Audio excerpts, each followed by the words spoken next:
Hello everyone, कैसे हो आप सब। स्वागत है आपका आपके ही चैनल में। राम नाम का जप करने से क्या होते हैं फ़ायदे, आज वो बताऊंगी। वो जानने से पहले हमारे चैनल को सब्सक्राइब करो, बेल आइकन को प्रेस करो और वीडियो को लाइक करो। राम नाम जप करने से होते हैं ये फ़ायदे। एक व्यक्ति हमेशा राम नाम का जप किया करता था। धीरे धीरे वो काफ़ी बुजुर्ग हो चला था, इसीलिए एक कमरे में ही पड़ा रहता था। जब भी उसे शौच स्नान आदि के लिए जाना होता था तो वह अपने बेटों को आवाज़ लगाता था और बेटे ले जाते थे। धीरे धीरे कुछ दिन बाद बेटे कई बार आवाज़ लगाने के बाद भी कभी कभी आते और देर रात तो भी नहीं आते। इस दौरान वे कभी कभी गंदे बिस्तर पर ही रात बिता दिया करते थे। अब और बुढ़ापा होने के कारण उन्हें कम दिखाई देने लगा था। एक दिन रात को निवृत्त होने के लिए जैसे ही आवाज़ लगाई, तुरंत ही एक लड़का आता है और बड़े ही कोमल स्पर्श के साथ उनको निवृत्त करवाकर बिस्तर पर लिटा जाता है। अब ये रोज का नियम हो गया था।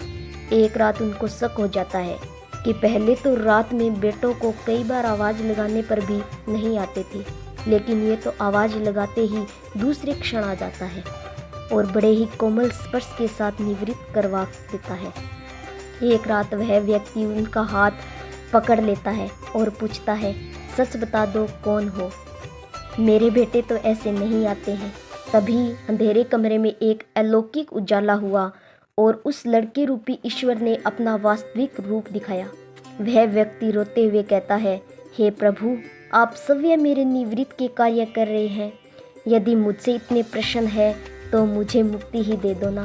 प्रभु कहते हैं, जो आप भुगत रहे हो वो आपके प्रारब्ध है। आप मेरे सच्चे साधक हैं, हर समय मेरा नाम जप करते हैं, इसलिए मैं आपके प्रारब्ध भी सच्ची साधना के कारण सवय कटवा रहा हूँ। व्यक्ति कहता है, क्या मेरे प्रारब्ध आपकी कृपा से भी बड़े हैं? क्या आपकी कृपा मेरे प्रारब्ध नहीं काट सकती? प्रभु कहते हैं कि मेरी कृपा सर्वोपरि है, ये अवश्य ही आपके प्रारब्ध काट सकती है, लेकिन फिर अगले जन्म में ये प्रारब्ध भुगतने फिर से आना होगा। यही कर्म नियम है, इसीलिए आपके प्रारब्ध मैं सवय अपने हाथों से कटवाकर इस जन्म मरण से मुक्ति देना चाहता हूँ। ईश्वर कहते हैं कि प्रारब्ध तीन तरह से होते हैं, मंद, तीव्र तथा तीव्रतम। मंद प्रारब्ध मेरे नाम जप करने से कट जाते हैं, पर तीव्रतम प्रारब्ध भुगतने ही पड़ते हैं, चाहे अवतार होकर आओ। लेकिन जो हर समय श्रद्धा और विश्वास से मुझे जपते हैं उनके प्रारब्ध में सवय साथ रहकर कटवाता हूँ और तीव्रतम का एहसास होने ही नहीं देता हूँ। प्रारब्ध पहले रचा पीछे रचा शरीर, तुलसी चिंता क्यों करे भजले श्री रघुबीर। जय जय सिया राम, जय जय सिया राम। कमेंट में जय श्री राम जरूर लिखें। धन्यवाद।